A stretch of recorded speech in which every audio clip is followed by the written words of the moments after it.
Hello दोस्तों, स्वागत है आपका। सो हम डिस्कस कर रहे हैं मॉडर्न इंडियन हिस्ट्री को और आज हम डिस्कस करेंगे again establishment of British which is part number second of modern Indian history module. ये वीडियोस देखने के बाद आपको रिग्रेट नहीं होगा कि आपने टाइम वेस्ट किया है। ट्रस्ट मी, ऐसा होने वाला है, ठीक है। क्योंकि जो क्वालिटी है, जो चीज़ें मैं आपको बताने वाला हूँ, एक लॉजिकल प्रिपरेशन में आपको यहाँ पे कराने वाला हूँ, ठीक है। तो चलो चलते हैं, शुरू करते हैं। तो ये रहा सिलेबस। स्टैब्लिशमेंट ऑफ ब्रिटिश, पहले हमने देखा battle of Plassey and battle of Buxar. Then हमने पढ़ा कॉन्क्वेस्ट ऑफ मैसूर के बारे में। देन हमने पढ़ा conquest of Marathas. Then conquest of Sindh, Anglo Afghan and Anglo Burmese war. Then doctrine of lapse and annexation of Awadh, conquest of Punjab and subsidiary alliance will be the end. Okay, हो सकता है sequence में ना आए, बट टोटल ये जो हमारा यही है, मतलब कॉन्सेप्ट जो है इतने ही है। सीक्वेंस में B change but total concepts यही हैं, ठीक है। तो लास्ट क्लास में हमने सिंध, कॉन्क्वेस्ट ऑफ सिंध तक ख़त्म किया था। आज हम शुरू करने वाले हैं concept number 7, conquest of Punjab and Anglo Sikh war. तो जो चीज़ें मैं आपको बताऊंगा वही आपको याद रखनी है, ठीक है। तो हर स्लाइड में मैं आपको बताता रहूँगा कि ये वाली इन्फॉर्मेशन इंपॉर्टेंट है जो आपको याद रखनी है। कॉन्क्वेस्ट ऑफ सिंध, तो महाराणा रंजीत सिंह की मृत्यु हो गई थी 1839 में।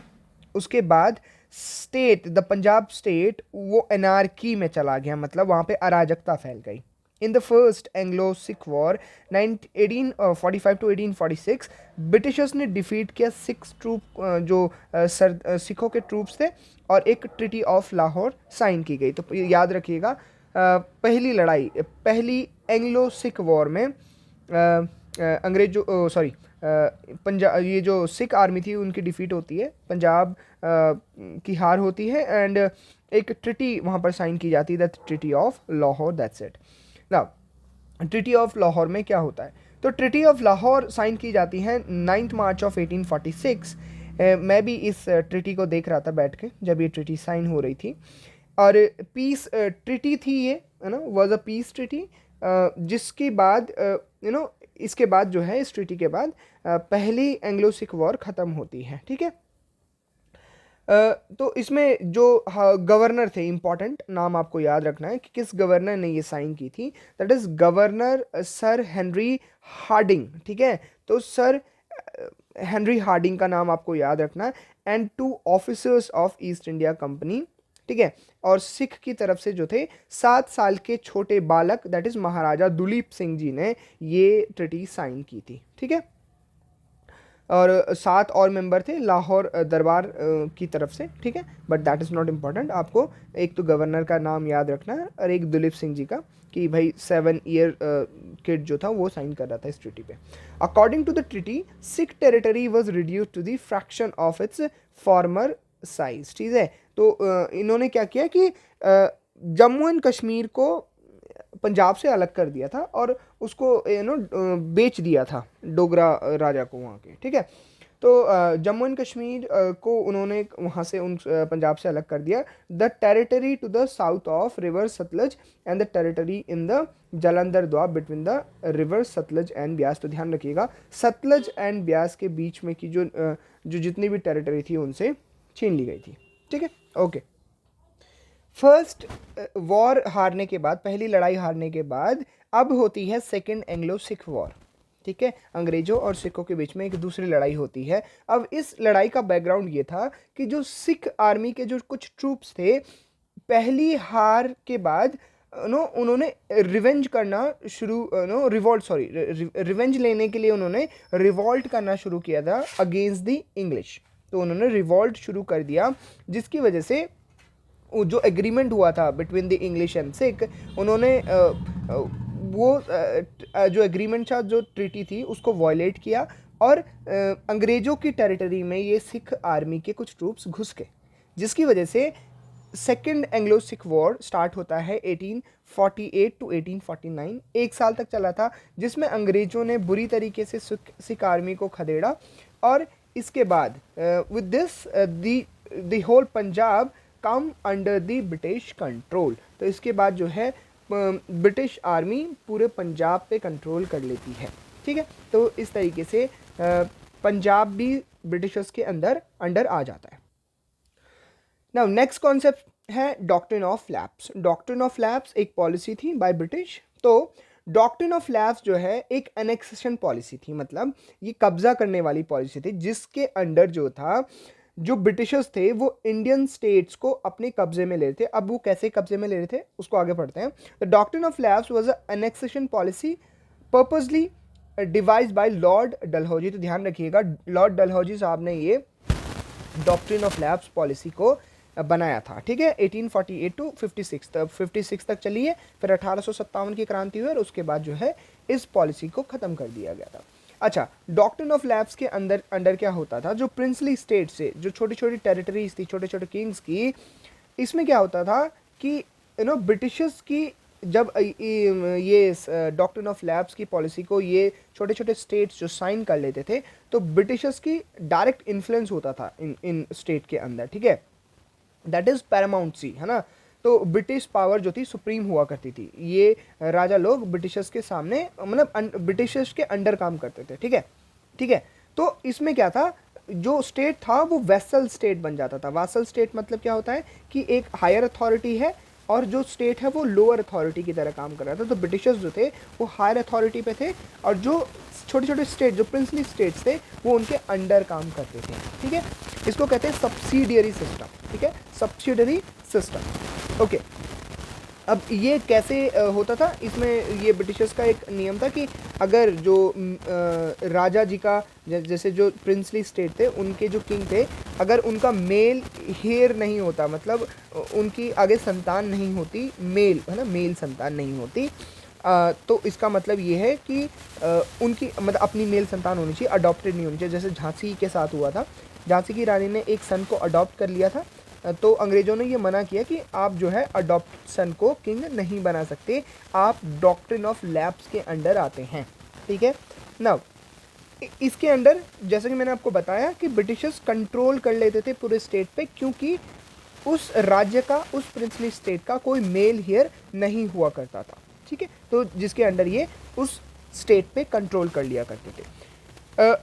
The company took over the princely state of Satara. तो ये क्रोनोलॉजी आप याद रखिएगा। सतारा सबसे पहले जो है 1848 में उसको अंग्रेज़ों के द्वारा कब्जा लिया जाता है। फिर जैतपुर एंड संभलपुर, तो ये भी दो इंपॉर्टेंट नाम है, जैतपुर एंड संभलपुर, 1849 की बात है। Then Nagpur and Jhansi, Nagpur and Jhansi को 1854 में कब्जा कर लिया जाता है by English. And Thanjavur and Arcot also 1855 में, ठीक है। तो ये ध्यान रखिएगा, ये क्रोनोलॉजी इंपॉर्टेंट है। एंड डॉक्ट्रिन ऑफ लैप्स जो है डलहौजी ने स्टार्ट किया था, ये इंपॉर्टेंट है। और ये स्टेट्स के नेम भी याद रखने हैं आपको कि सतारा सबसे पहले हुआ था, Jaitpur Sambalpur, then Nagpur Jhansi and Thanjavur and Arcot. तो ऐसे करके आपको याद रखना है। Okay, now next was annexation of Awadh. तो अवध को कैसे एनेक्स किया था? एनेक्सेशन ऑफ अवध हुआ है 1856 में। The kingdom of Awadh was annexed by the British on account of misgovernance, और ओनली वन प्रिंसली स्टेट जिसको मिसगवर्नेंस का कारण देके एनेक्स किया गया था बाय इंग्लिश। तो नवाब वाजिद अली शाह जो थे वो उस टाइम पे नवाब हुआ करते थे अवध के, और ब्रिटिशर्स ने उनको अक्यूज़ किया कि आप जो है मिस गवर्नेंस कर रहे हैं, है ना, आप गवर्नेंस अच्छे से नहीं चला पा रहे हैं अपने स्टेट की।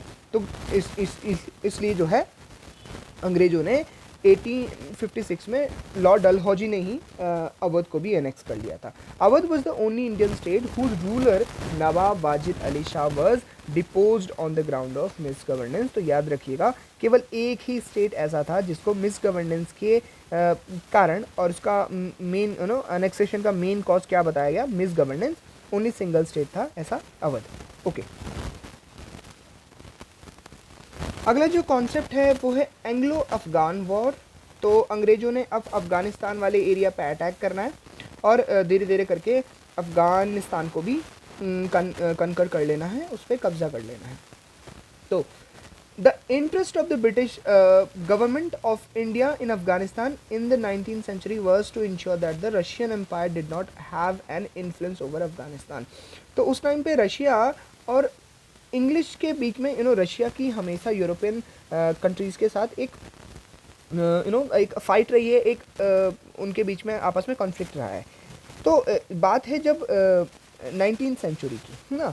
तो 19th century में अंग्रेज़ों को, जो इंग्लिश थे, जो ब्रिटिशर्स थे उनको एक एक इनसिक्योरिटी रहती थी कि जो रशिया है, ठीक है, रशिया है वो अफ़गानिस्तान के थ्रू इंडिया पे अटैक कर सकता है।